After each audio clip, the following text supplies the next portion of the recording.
Luis, eres uno de los principales divulgadores científicos aquí en España. Has sido colaborador y eres colaborador de múltiples medios de comunicación, Radio Televisión Española, A3 Media, Telemadrid, y a mí a día de hoy también estás en Onda Cero. Uh-huh. Y encima también fuiste director de proyectos estratégicos en el FECID. Entonces yo creo que podemos contar con los dedos de la mano perfiles como el tuyo aquí en España. ¿Qué hace que un biotecnólogo llegue a la posición en la que estás tú a día de hoy? Ostras, bueno, gracias por la invitación y la generosa introducción. La verdad es que ha sido la dispersión, porque en el fondo estás hablando de una carrera que es muy dispersa. Sí. He ido probando muchas cosas distintas, tanto aquí en España como en el extranjero, y seguramente fruto de tomar no siempre decisiones acertadas, pero sí de tener ganas de probar cosas nuevas, he acabado haciendo cosas muy, muy, muy diversas. La única cosa que tienen en común, creo, es el amor por esta cosa que podemos llamar cultura científica, sí. O sea, ese punto de intersección entre el pensamiento científico, que tiene una derivada que toca los asuntos sociales, políticos, culturales, y luego creo que una cosa que tenemos todos aquí en común, ¿no? Y es que yo era un apasionado de la genética y la biotecnología cuando me puse en ello. Lo fui siempre de los libros, los documentales, la comunicación, y en un momento dado sabes que para completar un PhD, un doctorado con éxito, tienes que tener por lo menos dos cosas, ¿no? Un umbral de tolerancia a resultados negativos muy alto, que yo no tenía, me frustró mucho el tiempo que estuve investigando, y otro, esa capacidad de foco en una sola cosa, y yo era un tipo muy disperso. Entonces descubrí que en el mundo de la divulgación, que es donde primero me metí, los bugs eran de hecho features, ¿no? O sea, las cosas que era un problema para hacer la carrera académica, sobre todo de investigación experimental, en mi caso era maravilloso, porque podía cambiar mucho de tema aprovechando todo el conocimiento científico que había extraído. Estoy formándome, ¿no? Como biotecnólogo, que en mi momento, que hace ya unos cuantos años, era mitad ingeniería química, mitad biología molecular, ¿no? Entonces, la verdad que fue una feliz solución a todo eso. Luego, lo de FECID, ministerio, tal, la parte de política, aunque es cierto que yo empecé con FEBIOTEC, cuando empezaron las primeras asociaciones y la Federación de Estudiantes de Biotecnología y luego el Young European Biotech Network también a nivel europeo. O sea, desde el principio me metí en cosas políticas, no partidistas, jamás de partido, pero siempre de organización pues, cívica, ¿no? Entonces, bueno, esto también fue otra de esas derivadas de ir probando cosas, ¿no? Y así más o menos he llegado. O sea, ¿tú llegaste a investigar en algún momento, o sea, después de salir de la licenciatura en tu caso? Claro, yo cuando terminaba la licenciatura me quedé en el laboratorio, lo que hacen muchas personas que todavía no tienen la FPU o FPI, pero se quedan allí a machacar, a ir haciendo horas, ¿no? De meritorio. Entonces, estuve haciendo de meritorio en un proyecto en la Autónoma de Barcelona, que años después se publicaría y funcionaría, no con mi nombre, porque yo no contribuí nada, pero estábamos haciendo una cosa muy bonita y era de manera muy resumida, estábamos intentando colocar un factor de coagulación humano de los que falta en personas con hemofilia con un promotor de betalactoglobulina caprina, ¿no? O sea, de betalacto de cabra. Entonces estábamos en la fase todavía murina de ratón y la idea era probar el constructo para ver si en la mama de las ratoncitas se expresaba la proteína humana que le falta a la gente que tiene hemofilia, que no puede coagular. Entonces, lo hacíamos con un promotor de caprino, porque la idea era, una vez probado el constructo, lo pasabas a cabra, que la leche de cabra es una cosa pues, más fácil de producir.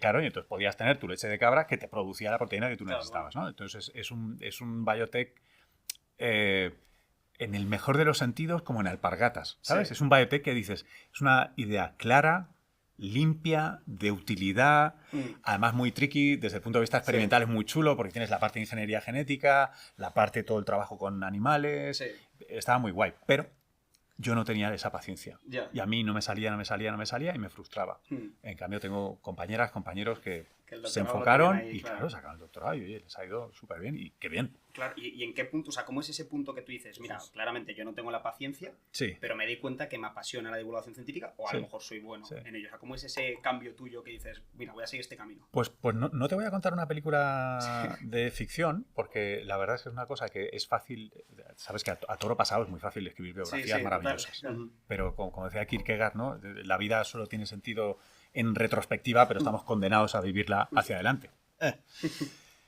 Entonces, lo que a mí me pasa es que yo veo que experimental No encaja contigo. No tengo paciencia, no me funciona, entonces no sé qué hacer muy bien con mi vida. Yo tenía 2 especializaciones dentro de cuando yo me licencié. Una era en microbiología, y la otra era en reproducción humana. Entonces me fui a trabajar a industria en reproducción, en clínica de reproducción asistida y humana, y me pareció maravilloso ayudar a parejas a ser papás. Sí, o sea, total, me parecía, sí. de nuevo, o sea, siempre hay una derivada que de alguna manera tiene que tener algún resultado social en las cosas que hago. No por un tema ideológico, pero al final, si miro hacia atrás, me doy cuenta que todo el rato hay esa cosa de servicio. Pues igual. Simplemente sé que ha pasado. No lo he diseñado, ¿no? Entonces me pasé pues casi un año, yo creo, trabajando de esto, y me pareció súper chulo, pero igual. Tenía un punto mecánico que no me apasionaba. Igual otra persona en mi misma situación se hubiera puesto a estudiar todo y habría acabado haciendo un PhD en reproducción humana. Pero como no era mi perfil, entonces no me interesó y necesité pensar. Tenía la suerte de que mi familia se dedicaba a la hostelería y entonces tenía un par de restaurantes, y entonces me tomé un sabático trabajando en hostelería. Claro. Que es una buena manera de vaciar la cabeza. Totalmente. Porque es otro, ¿sabes? No es ciencia, no es... Y trabajando allí me di cuenta que echaba muchísimo de menos la parte de trabajo así más intelectual, y pues que siempre había querido ser escritor, que me gustaban los documentales, y yo no sé en qué noche perdida navegando por internet encontré un máster que además se hacía en la ciudad en la que yo estaba. Yo soy de Barcelona y me licencié en Barcelona, que era de la Pompeu Fabra, que en aquel momento arrancaría su 10ª edición. Vale. Y era de comunicación científica, médica y medioambiental.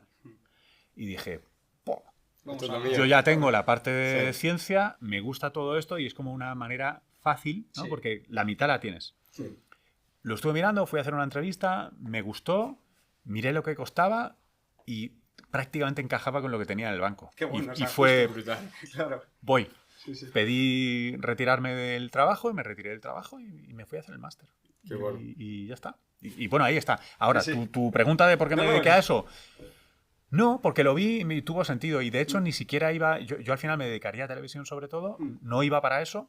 Claro. De hecho fue otro rebote enorme, y es que tuve un compañero de promoción de ese máster que era un fan absoluto de Punset, de redes. Y entonces lo persiguió, lo buscó, le propuso un proyecto...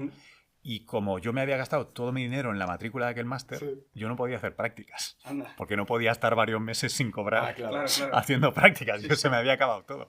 Entonces, cuando llegó el momento de hacer prácticas para el máster, este colega le había vendido un proyecto online, osado del año 2005, ¿vale? Bueno. 2005 para 2006. Ya no lo digo porque el streaming de vídeo online era de lo que era. Pioneros, ¿vale? Claro, Entonces, le propuso una cosa de estas, y yo que sabía programar, dije, ¡buah!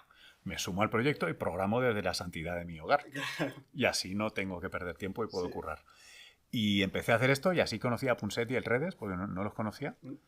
Y me pareció, poneros un momento en la situación, ¿no? Con 20 y pocos años, encuentras aquello, y de repente tú entras en la oficina de la productora de Punset, y eran pues una docena de chavalas de entre 20 y pocos, 30 y algo, que agarraban la visa oro de Punsi, se iban a Amazon, se volvían locos comprando libracos gordos, te los leías, llamabas al autor, hacías una entrevista, se veía en televisión, y tú cobrabas a final de mes. Claro, cobrar a final de mes por aquello era un sueño húmedo de cualquier científico o divulgador, ¿no? Entonces me pareció tremendo, y tuve la suerte de que al cabo de unos meses de hacer este proyecto había cierta rotación de personajes, se abrió una plaza y me dijeron, ¿la quieres? Y de una, claro. Y entonces me quedé en la tele. Qué bueno. O sea, ese fue tu primer paso en la tele. O sea, esa fue la primera vez y ya seguiste desde entonces.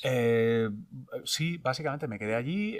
Yo estuve con Punset. O sea, en Punset tuve dos etapas. Estuve primero en el Redes propiamente, haciendo reportajes y produciendo plató. Debo decir que Punset, una de las cosas que hizo, no necesariamente por mí, pero Punset tenía muchas cosas, ha sido una figura con claroscuros por el lado académico, porque hay gente que se tensaba mucho. Creo que hizo una labor, de nuevo, social muy interesante. Traer pensamiento científico a un país que no brillaba por ello, y creo que fue un vector bueno, fue un adeno asociado de cierto tipo de pensamiento chulo. Pero no solo eso, creó escuela, porque mucha gente pasó por allí por el Redes. Mucha gente que luego habéis visto en otros sitios. Pere Estupiñá, además de íntimo amigo, estaba conmigo, y cuando yo entraba fijo, él salía. Y ¿sabes? Hay muchos personajes de estos. Entonces el tipo creó mucha escuela. Yo estuve con él año y pico, un par de temporadas creo en la tele. Luego me pasé a llevar sus proyectos. Un poco como el Backman, ¿no? Como si habéis visto la serie VIP, pues iba con Punset a todas partes, le llevaba todo, le hacía la asesoría de todo y tal, le desarrollaba los proyectos distintos. Y luego, tras plantear el rediseño del programa y tener diferencia de opiniones, yo me fui, me monté una productora y monté 314.